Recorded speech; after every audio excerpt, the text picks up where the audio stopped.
नवरात्रि के दूसरे दिन माँ ब्रह्मचारिणी की पूजा की जाती है।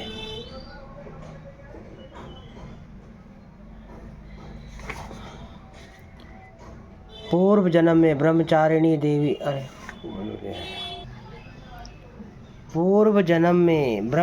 देवी हिमालय के राजा की पुत्री के रूप में उत्पन्न हुई थी।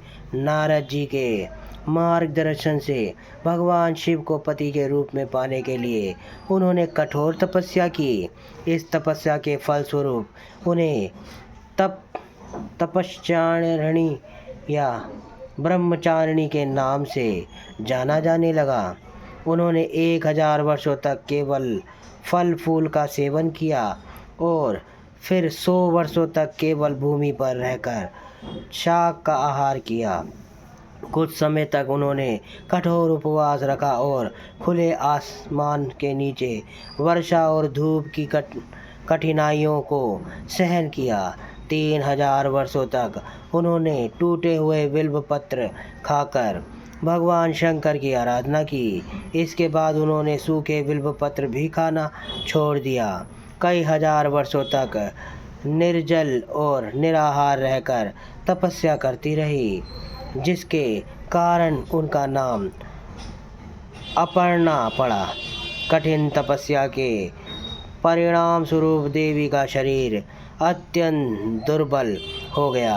देवता, ऋषि, सिद्धगण और मुनियों ने ब्रह्मचारिणी की तपस्या को आदित्य पुण्य कार्य माना और उनकी प्रशंसा की। उन्होंने कहा, हे देवी, आज तक किसी ने इस प्रकार की कठोर तपस्या नहीं की। यह केवल आप ही कर सकी।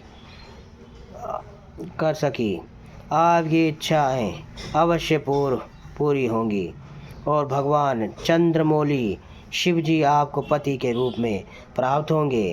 अब आप तपस्या समाप्त कर घर लौट जाइए। शीघ्र ही आपके पिता आपको लेने आ रहे हैं। माँ की कथा का सार यह है कि जीवन की कठिनाई संघर्षों में भी मन को स्थिर रखना चाहिए। माँ ब्रह्मचारिणी देवी की कृपा से सभी सिद्धियां प्राप्त होती है। बोलो ब्रह्मचारिणी मैया की जय। इनका मंत्र है, या देवी सर्वभूतेषु माँ ब्रह्मचारिणी रूपे संस्थिता नमस्तुते नमस्तस्यै नमो नमः।